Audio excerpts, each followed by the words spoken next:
안녕하십니까, 수호 선생입니다. 오늘은 다항식의 곱셈 공식과 인수분해의 마지막인 응용 파트예요. 그래서 이제 오늘 할 것은 복잡한 식의 인수분해라는 것과 그 다음 인수분해 공식의 응용, 그러니까 이것을 다른 숫자나 이런 것에 적용하는 것 두 가지를 할 겁니다.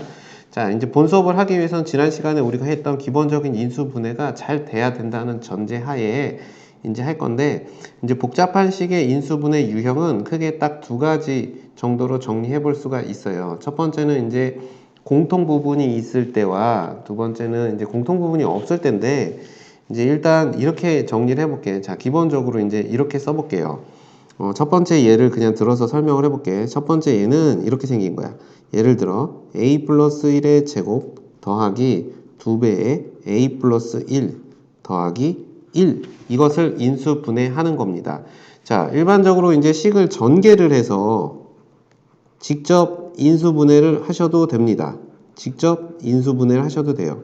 근데 문제는 시간의 문제지. 우리는 제한 시간 안에 문제를 풀어내야 되니까. 그래서 이럴 때는 이제 공통 부분이 이렇게 a 플러스 1, a 플러스 1 이렇게 공통 부분이 있으면 이때 이 a 플러스 1이라는 값을 왕 a, 대문자 a로 치환을 하는 겁니다. 그러면 치환하면 이제 주어진 식은 어떻게 되냐면 왕 a의 제곱 더하기 2왕 a 플러스 1 이런 식으로 식을 정리할 수가 있는 거고, 이렇게 되면 우리가 지난 시간에 봤던 뭐가 되죠? a 플러스 1의 제곱이라는 완전 제곱식으로 간단하게 인수분해가 됩니다.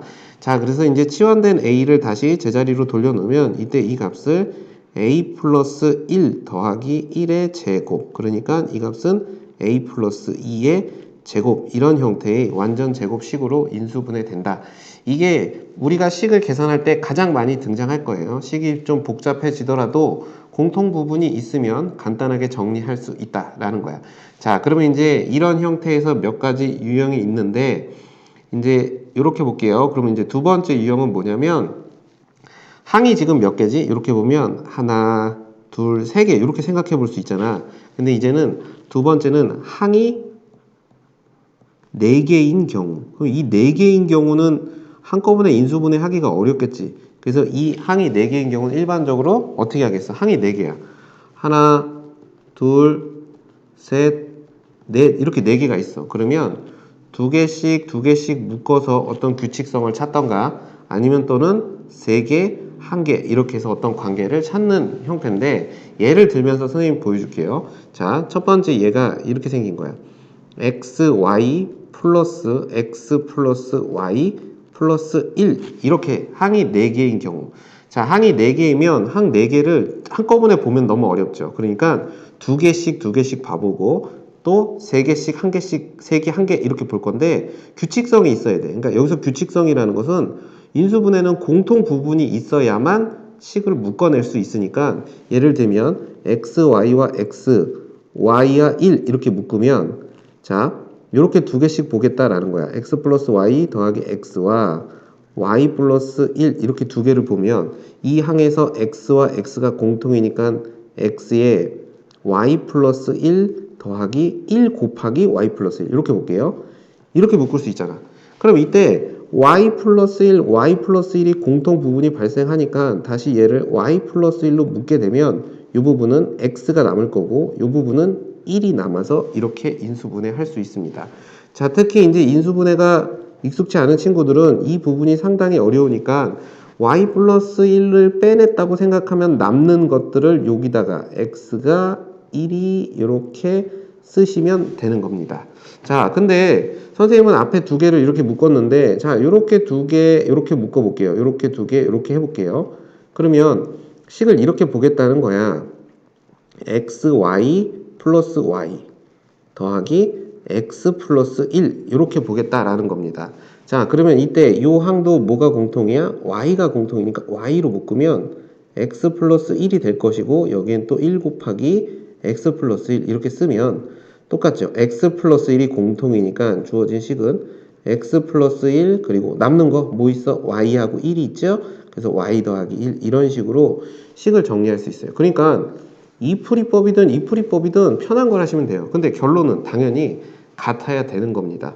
선생님 저는 x, y하고 1을 비교했고 x 플러스 y랑 했어요. 이렇게 되면 어떻게 될까? 안 되겠죠? 그렇죠? 그러니까 모든 경우에 대해서 다 인수분해가 잘 되는 것이 아니고 공통 부분이 나올 수 있게 묶어야 된다. 이게 이제 첫 번째 얘기고, 자, 그 다음에 이제 두 번째는 4개짜리인데, 항이 4개짜리인데, 이제 이런 식으로 생긴 거야.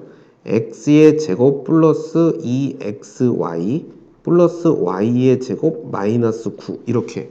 자, 그러면 얘도 인수분해를 하여라 라고 하면 처음엔 두 개를 보겠죠.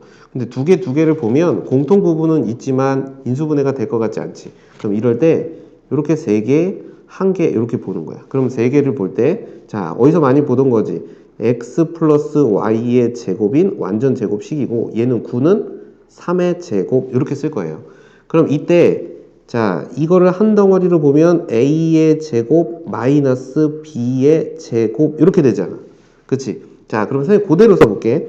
a가 뭐였지? x 플러스 y a 플러스 b a 마이너스 b 이런 식으로 인수분해 할 수 있다라는 거야. 사실 이 중간에 뭐가 생략돼 있냐면 얘를 a로 치환하고 얘를 3을 b로 치환해 보세요. 그럼 이때 얘는 a제곱 마이너스 b제곱 이렇게 되니까 a 플러스 b, a 마이너스 b 이렇게 인수분해 할 수 있고 이때 a, b를 다시 이 자리에다 놓으면 이렇게 인수분해가 되지. 그러니까 항이 4개인 경우는 2개 이렇게 묶이는 경우와 그 다음에 3개 하나 3개 하나는 주로 합차공식이 많이 나오겠죠. 이런 형태로 인수분해 할 수 있다. 이게 우리가 다룰 첫 번째 복잡한 식의 인수분해입니다. 예문을 통해서 좀 연습을 많이 하셔야 돼요. 선생님 설명만 딱 듣고 끝나면 안 되는 거야. 자, 그 다음에 이제 두 번째. 공식의 응용에서는 수의 계산을 이용할 때, 우리가 이제 수의 계산을 할 때, 이제 인수분해를 이용하면 좀 수월하게 계산하는 경우가 있다라는 건데, 이제 예를 들면 선생님이 이렇게 얘기해 볼게요. 38 곱하기 142 플러스 38 곱하기 58 계산하다가 이런 값이 나올 수 있죠. 그럼 이때 이렇게 생각해 봐. 38이 공통인수가 된 거야. 그러면 38로 묶어서 142 플러스 58 이렇게 인수분해 할 수 있다는 얘기지. 그럼 142 더하기 58이라는 값이 200이니까 이 값은 38 곱하기 200 이렇게 계산해서 이 값이 7600이다 라고 암산으로도 할 수 있게 되는 겁니다. 직접 계산하면 어렵겠죠. 또 이런 거예요. 99의 제곱 플러스 2 곱하기 99 더하기 1 이게 얼마냐 라고 물어본 거야. 그럼 이거를 이렇게 볼 수 있어. 99를 a로 생각해봐. a 얘가 a인 거야. 그러면 a의 제곱 플러스 2a 플러스 1이니까 이 값은 a 플러스 1의 제곱 이렇게 되겠죠. 그렇죠? 근데 a가 99니까 이 값은 99 더하기 1의 제곱 즉 뭐야 100의 제곱 많이 되는 거지. 이런 식으로 우리가 식을 만들 수 있다라는 겁니다. 이게 이제 실생활의 활용이야. 선생님 저는 그냥 할래요. 물론 그냥 하셔도 됩니다. 그러나 식의 좀 효율성 그리고 연산의 실수를 줄이기 위해서 이런 공식을 이용하면 효율적이다라는 거야. 또 합차 공식 같은 경우도 20의 제곱 마이너스 19의 제곱 이러면 각각을 계산하셔도 됩니다. 하지만 20 마이너스 19, 20 플러스 19 이렇게 계산하면 돼요. 그러면 얘는 1 곱하기 39가 되니까 이 값은 39다 라고 간단하게 계산할 수 있다라는 거야. 이렇게 하는 이유는 우리가 이제 그 공식을 정확하게 적용할 수 있느냐를 물어보기 위해서 식에서 어떻게 설명을 하냐면 예를 들어 볼게요. 이게 시험 문제라고 생각해 봐. x가 104일 때 x의 제곱 마이너스 8x 플러스 16이 얼마냐 라고 물어본 겁니다. 그럼 계산이 너무 어렵지. 근데 우리는 이제 이렇게 설명을 한 거야. 이 x제곱 마이너스 8x 플러스 16을 x 마이너스 4의 제곱이라는 완전 제곱식의 형태로 인수분해 할 수 있으니까 이때 x의 인수분해 후 104를 대입하면 104 마이너스 4의 제곱 이렇게 돼서 이 값이 얼마다? 100의 제곱 즉 많이 된다라고 계산상의 오류를 줄일 수가 있습니다. 그렇죠? 이런 거를 할 때 우리가 이걸 이용하면 아주 좋다라는 거예요. 또 이런 것도 예를 들어 볼 수 있어요. 만약에 무리수이면 즉 x가 뭐 루트 2 마이너스 1이고 y가 루트 2 플러스 1 뭐 이런 식으로 돼 있는데 문제에서 x제곱 마이너스 y제곱이 얼마냐 라고 물어본 거야. 물론 직접 넣어도 항상 됩니다. 하지만 이것을 x 마이너스 y x 플러스 y를 이용하면 두 개를 빼면 어떻게 될까요? 둘을 빼면 마이너스 2가 되겠죠. 그죠? 둘을 빼면 마이너스 2가 될 것이고 그 다음에 둘을 더하면 어떻게 돼요? 2 루트 2가 되니까 이 값은 마이너스 4 루트 2다 라고 이런 식으로 x에서 y를 빼고 그쵸? 그 다음에 x 더하기 y 이런 식으로 합차 공식을 이용해서 계산을 하면 직접 계산하는 연산의 오류를 피할 수 있다라는 것이 이 주 얘기가 됩니다. 자, 우리는 어떤 걸 연습을 많이 해야 될까요? 첫 번째 했던 이 복잡한 식의 인수 분해에서 항이 4개인 경우에 이게 이제 시험에서 자주 언급되는 부분이고 그 다음에 실제 연산에서는 이렇게 치환을 이용해서 인수분해를 많이 한다 라는 것을 좀 잘 기억하시면 되겠습니다.